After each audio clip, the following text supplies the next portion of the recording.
I'm Claire. My Chinese name is Mao Yiti. My student number is S05420101. I'm sophomore, major in Chinese. The title of the speech is Human Trafficking is All Around You. This is how it works. The speaker name is Thrupkaew.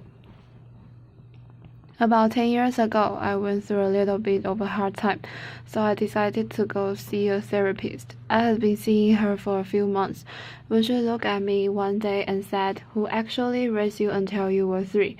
Seemed like a weird question. I said, "My parents," and she said, "I don't think that's actually the case, because if it were, we'll be dealing with the things that are far more complicated than just this."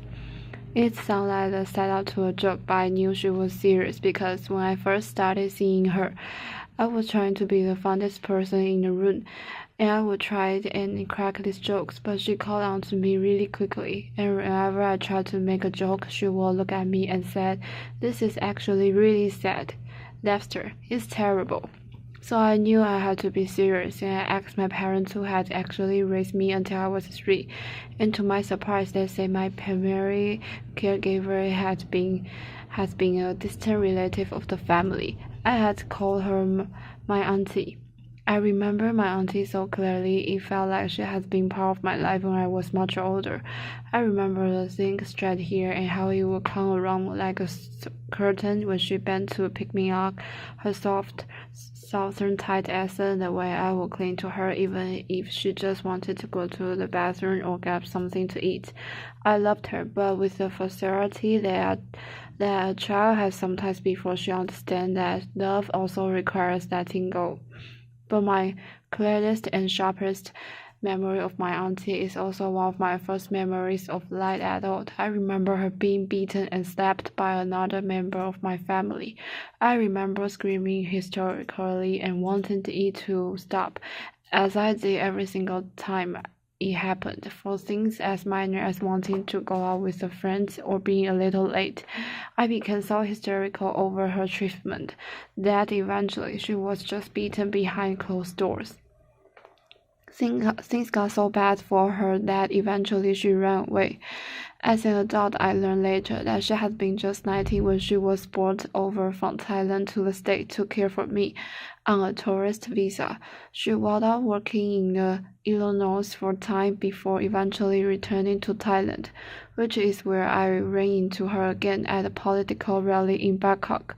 I clung to her again as I had when I was a child, and I let go. And then I promised that I would call. I never did though, because I was afraid if I said everything that she meant to me, that I won't perhaps the best parts of who I became to her care, and that the words "I'm sorry" were like a symbol to bail out all the guilt and shame and rage I felt over everything she had endured to care for me for as long as she had. I thought if I said those words to her, I would never stop crying again because she had saved me, and I had not saved her. I'm a journalist. I've been writing and researching human trafficking for the past 8 years or so, and even so I never put together this personal story with my professional life until pretty recently. I think this profound disconnect actually symbolizes most of our understandings about human trafficking, because human trafficking is far more prevalent, complex, and close to home than most of us realize.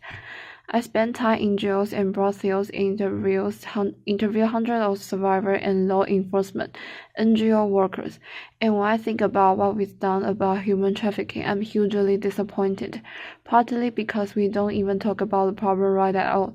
When I say human trafficking, most of you probably don't think about someone like my auntie. You probably think about a young girl, a woman, who's been brutally forced into prostitution by a violent pipe. This is real suffering, and that is a real story. That story makes me angry for far more than just the reality of that situation, though. As a journalist, I really care about how we related to each other through language, and the way we tell the story with the glory while they detail the selection aspects. I call that look at her scars journalism. We use that story to convince ourselves that human trafficking is a bad man doing a bad thing to an innocent girl, The story that does of the hook is take away all the societal context that we might be identified for the structural inequality or the poverty or the barriers to migration. We let ourselves think that human trafficking is only about forced prostitution when in reality, human trafficking is embedded in our everyday lives. Let me show you what I mean. Forced prostitution accounts for 22% of human trafficking. 10% is in-state, imposed forced labor, but a whopping 68% is for the purpose of creating the goods and delivering the service that most of us rely on every day.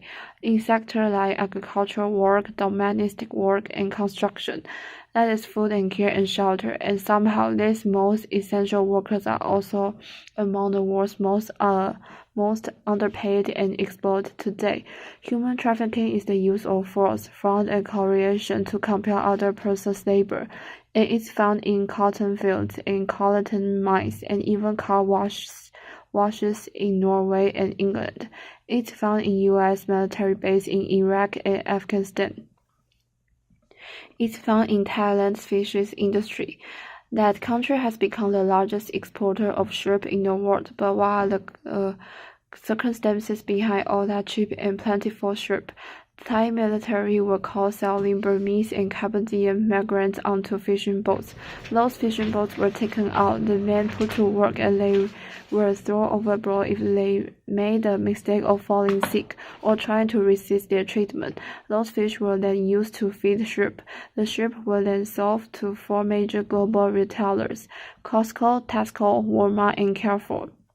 Human trafficking is found on a smaller scale than just that, and in places you will never ever imagine. Traffickers have forced young people to drive ice cream trucks or to sing in toilet boys' chores. Trafficking has been found in a hair braiding salon in New Jersey. The scheme in that case was incredible. The trafficker found young families who were from Ghana and Togo, and they told these families that your daughter are going to get a fine education in the United States. Then they locate winners of the green card lottery, and they told them, "We'll help you out. We'll get you a plane ticket. We'll pay your fees. All you have to do is take this young girl with you. Say that she's your sister or your spouse." Once everyone arrived in New Jersey, the young girls were taken away and put to work for 40-hour days, 7 days a week for 5 years. They made their traffickers nearly $4 million. This is a huge problem, so what have we done about it? We mostly turn to the criminal justice system, but keep in mind most victims of human trafficking are poor and marginalized. They are migrants, people of color, sometimes they are in the sex trade, and for populations like this, the criminal justice system is too often part of the problem, rather the solution. In study after study, in countries ranging from Bangladesh to the United States, between 20 to 16% of the people in the sex trade who were surveyed said that they had been raped or assaulted by the police in the past year alone. People in prostitution, including people who have been trafficked into it, regularly receive multiple convictions for prostitution. Having that criminal record makes it so much more difficult to leave poverty, leave abuse, or leave prostitution, if that person so desires. Workers outside of the sex sector, if they try and resist their treatment, they risk deportation. In case after case I've studied, employers have no problem calling on law enforcement to try and threaten or deport their striking trafficked workers. If those workers run away, they are risking become part of the great mass of undocumented workers who are also subject to the whims of law enforcement if they are caught. Law enforcement is supposed to identify victims and prosecute traffickers, but of an estimated 21 million victims of human trafficking in the world, they have helped and identified fewer than 50,000 people. That's like comparing the population of the world to the population of Los Angeles, proportionally speaking. As for conviction, of an estimated 5,700 convictions in 2013. Fewer than 500 were for labor trafficking. Keep in mind that labor trafficking accounts for 68% of all trafficking, but fewer than 10% of the convictions. I have heard one expert say that trafficking happens where needs meets greed. I'd like to add one more element to that. Trafficking happens in sectors where workers are excluded from protection and denied the right to organize. Trafficking doesn't happen in a vacuum. It happens in systematically degraded work environments. You might be thinking, oh, she's talking about failed states or war-torn states, or I'm actually talking about the United States. Let me tell you what they look like. I spent many months researching a trafficking case called Global Horizon, involving hundreds of Thai farm workers. They were sent all over the states to work in Hawaii pineapple plantations and Washington apple orchards, and anywhere the work was needed. They were promised 3 years of solid agricultural work, so they made a calculated risk. They sold their land, they sold their wives' jewelry to make thousands in recruitment fees for this company, Global Horizon. But once they were brought over, their passports were confiscated. Some of the men were beaten and held at gunpoint. They worked so hard they fainted in the films. This case hit me so hard. After I came back home, I was wandering through the grocery store, and I froze in the produce department. I was remembering the over-the-top meals the Global Horizon survivors would make for me every time I was shopped up to interview them. They finished one meal with this plant of perfect long-stemmed strawberries, and as they handed them to me, they said, aren't these kind of strawberry you eat with somebody special in the States? And don't they taste so much better when you know the people whose hands picked them for you? As I stood in a grocery store weeks later, I realized I had no idea of who to thank for this plenty and no idea of how they were being treated. So, like a journalist I am, I started digging into agricultural sector, and I found there are too many films and too few labor inspectors. I found multiple layers of possible deniability between grower and distributor and processor, and God knows who else. And Global Horizon survivor had been brought to the States on a temporary guest worker program. The guest worker program ties a person's legal status to his or her employer and denies that worker the right to organize. Mind you, none of what I am describing about this agricultural sector or the guest worker program is actually human trafficking. It is merely what we find legally terrible, and I will argue this fertile ground for exploitation.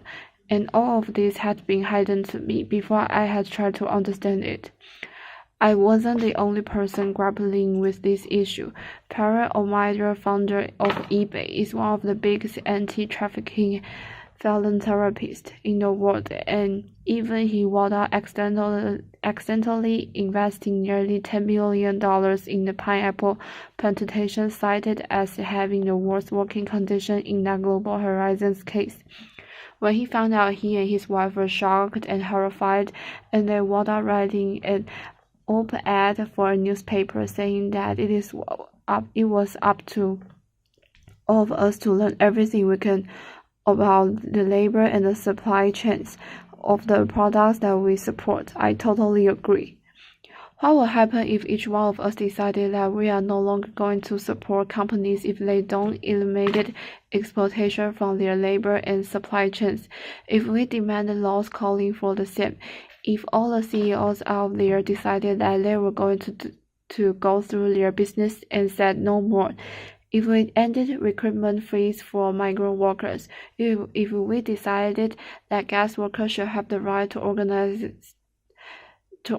without fear of retaliation? This will be decision heard around the world. It isn't a matter of buying a field trip pitch and calling it a day, buying a guilt-free zone with your money.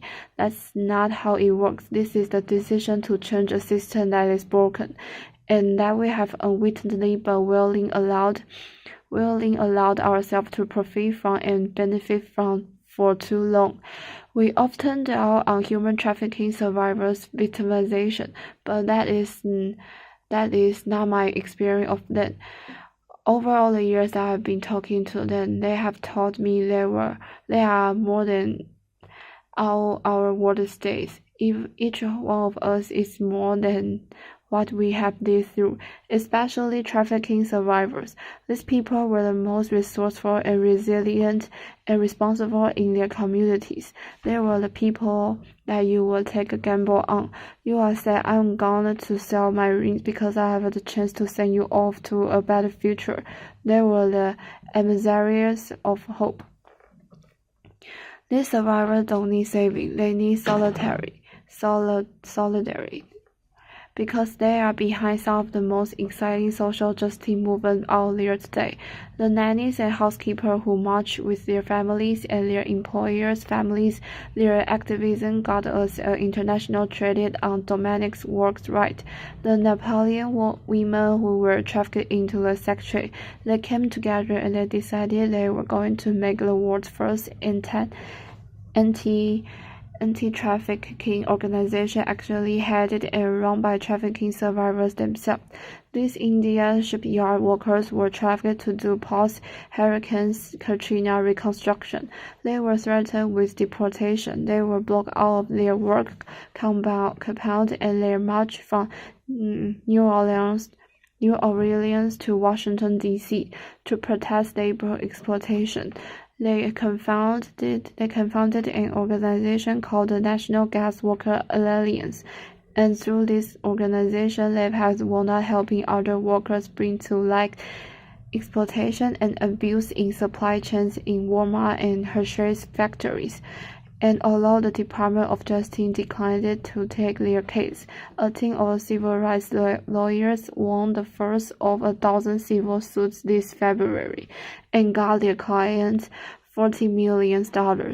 These survivors are fighting for people they don't even know yet, others workers, and for the possibility of just a world for all of us. This is our chance to do the same. This is our chance to make the decision that tells us who we are as a people and as a society. That our prosperity is no longer prosperity as long as it is pain to other people's pain. That our lives are inextricably woven together, and that we have the power to make a different choice. I was so reluctantly to share my story of my auntie with you. Before I started this TED process and climbed out onto the stage, I had told literally a handful of people about it, because like many journalists, I am far more interested in learning about your story than sharing much, if anything, about my own. I also haven't done my journalist due diligence on this. I haven't issued my mountains of document requests and interviewed everyone and their mother, and haven't found my auntie yet. I don't know her story of what happened and of her life now. The story, as I've told you, is messy and unfinished, but I think it's mirror that messy and unfinished situation we are all in. When it comes to human trafficking, we are all implicated in this problem, but that means we are all also part of its solution. Figuring out how to build a more just world is our work to do and our story to tell. So let us tell it the way we should have done from the very beginning. Let us tell this story together. Thank you so much. Applause.